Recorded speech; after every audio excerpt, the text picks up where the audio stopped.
এই জুমার দিনকে হাদিসের মধ্যে বলা হয়েছে পৃথিবীতে যতদিন সূর্য উদয় হবে এবং যতদিন সূর্য অস্তমিত হবে, এই সবগুলো দিনের মধ্যে সর্বশ্রেষ্ঠ দিনের নাম হচ্ছে জুমার দিন। বলেন না সুবহানাল্লাহ।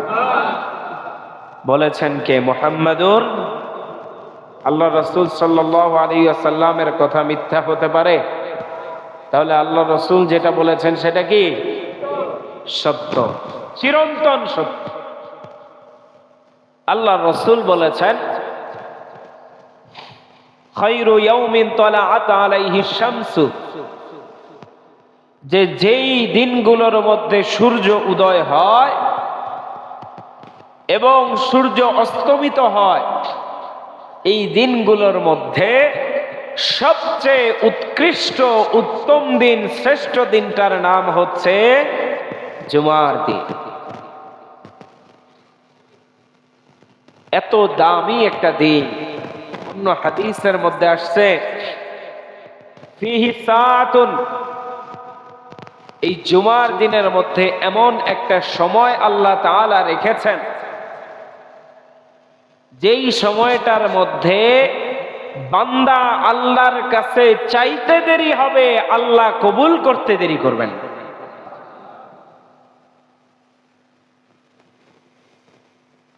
বান্দা আল্লাহর কাছে চাইতে দেরি হবে, অর্থাৎ আপনি দোয়া করতে খালি দেরি করবেন, আল্লাহ সেটা কবুল করতে দেরি করবেন না।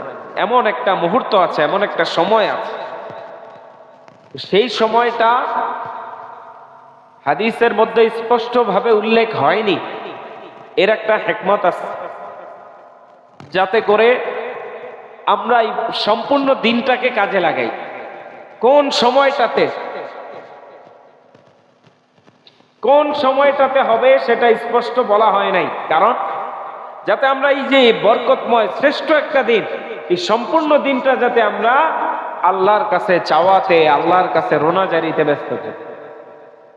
তারপরেও মুফাসসিরিনে কেরাম বলেন যে এটা হতে পারে ফজরের পরের সময়, আবার এটা হতে পারে আসরের পরের সময়, মাগরিবের আগ মুহূর্তের সময়, আবার হতে পারে ইমাম সাহেব খুতবা দেন, যে দুইটা খুতবা দেন, দুই খুতবার মাঝখানে ইমাম সাহেব যে বসেন, হতে পারে ওই সময়টার কথাও বলেছে।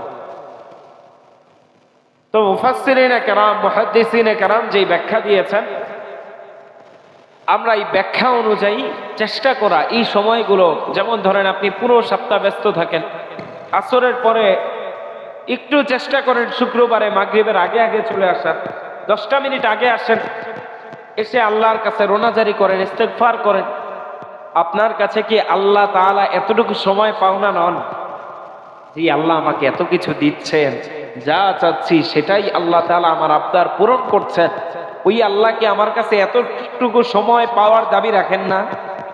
কি বলেন, দাবি রাখেন না? আর ভাই, আপনি যে আসবেন, আপনি কি আল্লাহর লাভের জন্য আসবেন? আপনি চাইবেন কি আল্লাহর জন্য না নিজের জন্য? আপনি নিজে কবরের আযাব থেকে বাঁচতে চান, আল্লাহর কাছে চাইবেন। আপনি নিজে জাহান্নামের আগুন থেকে পানাহ চান, আল্লাহর কাছে চাইবেন। আপনি নিজে নিজের দুনিয়াবি জীবনের হাইসিয়াত আল্লাহর কাছে বর্ণনা করবেন, আল্লাহ অভাবে আছি, অভাব দূর করে দাও। আল্লাহ ছাড়া অভাব দূর করনেওয়ালা আর কেউ আছে? পারবে কেউ? সম্ভব না। তো ওই আল্লাহর কাছে চাইতে কৃপণতা কেন? আমার আল্লাহ ওহাব। ওহাব কাকে বলা হয়? যে নির্দ্বিধায় দান করতে থাকে, নির্দ্বিধায় দিতে থাকে, যার দেওয়ার কোনো শেষ হয় না। আমার আল্লাহ ওহাব। আল্লাহ তাআলার কাছে চাইবেন, আল্লাহ দিতে থাকবেন, দিতেই থাকবেন। সুবহানাল্লাহ বলবেন না?